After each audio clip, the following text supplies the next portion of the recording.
Good evening, guys. Tonight's video is, well, I'm tidying up the workshop basically.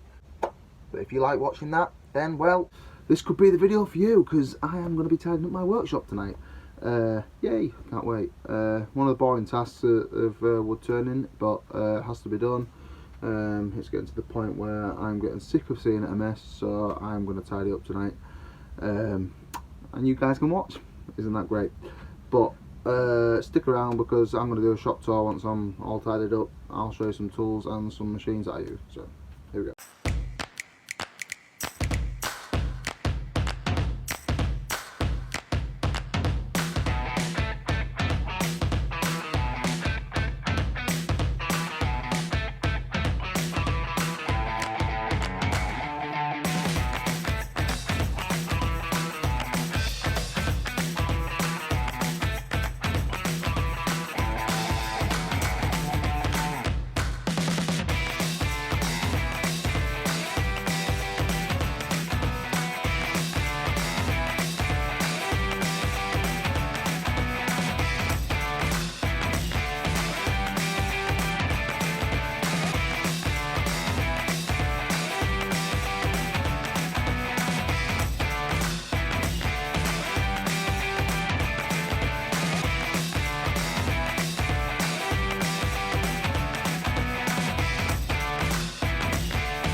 I bet you didn't expect me to do that quick, did you?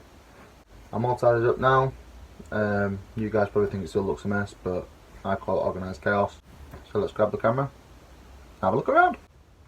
Right, this is the shop tour. So I'll start with my lathe.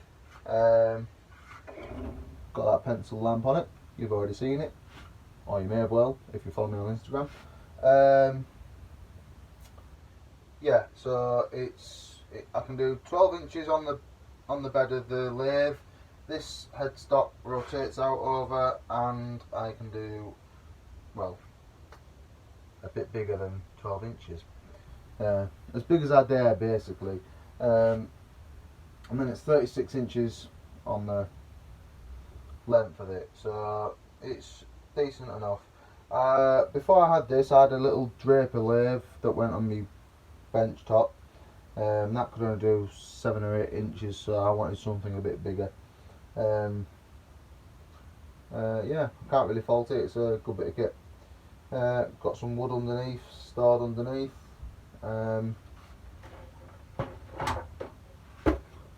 Face shield. Very important that you wear one of them when you're wood turning.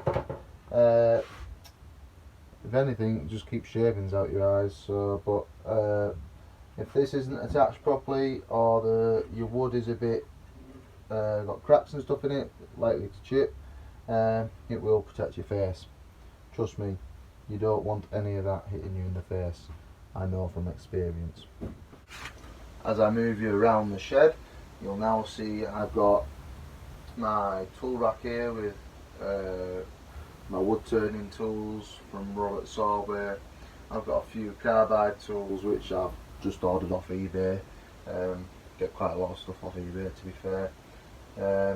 I've got my compressor there, which is good for blowing away the dust off projects and dusting myself off, because you know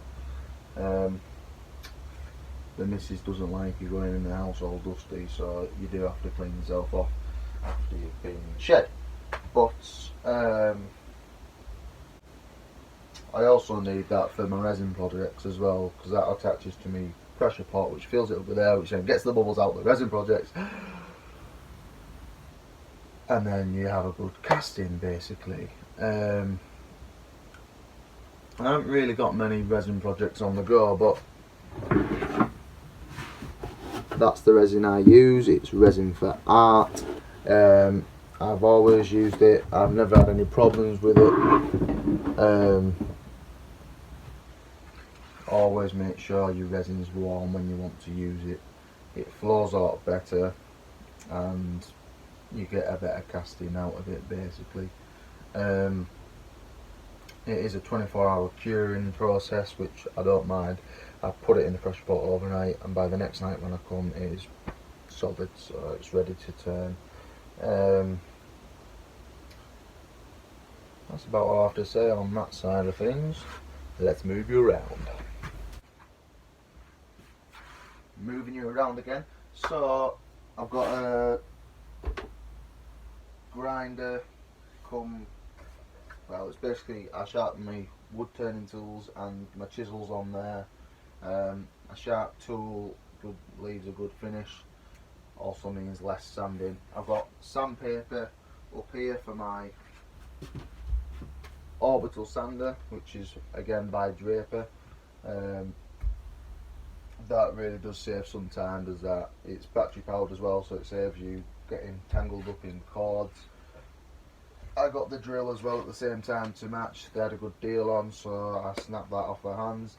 I've got a little power sander in there at the moment for when I'm on the lathe, but I do use it quite a lot for drilling, screwing, mainly screwing. Up there's just a load of rubbish up there basically. I've got chargers for me drills and stuff up there. Got a pillar drill in the corner there. I've got an axe, an old axe, little old axe, and a little sword. Well, I say a little. It's a sword basically. I think that's what it's supposed to be. I'm just going to make a handle for this and then sharpen this up and get it nice and shiny. And the same again, I'm going to redo the handle on that and sharpen it up.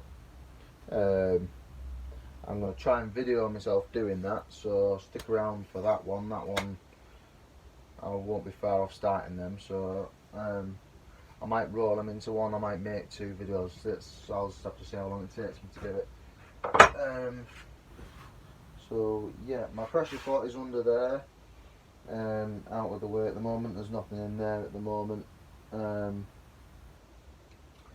no doubt I will be doing some resin projects again shortly. I have got one coming up that I'm part way through. I need to do another pour in it, just haven't got around to doing it, but I don't think I'm going to video that one. It's a bit sentimental to me, but I will post pictures of the end result on Instagram, so if you follow me on Instagram you'll see that end result. Let's move you around again. Hello there. Got a benchtop thickness planer, really good at getting rid of bulk wood. That's what I use it for mainly.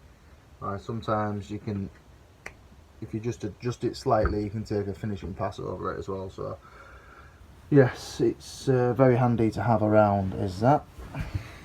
If I just swivel you around here, you can now see my Draper bandsaw.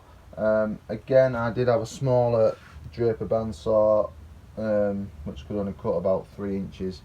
This can cut 6.5 inches, and it's got a bigger bed on it, so it's a lot. I can get a lot more wood through it basically.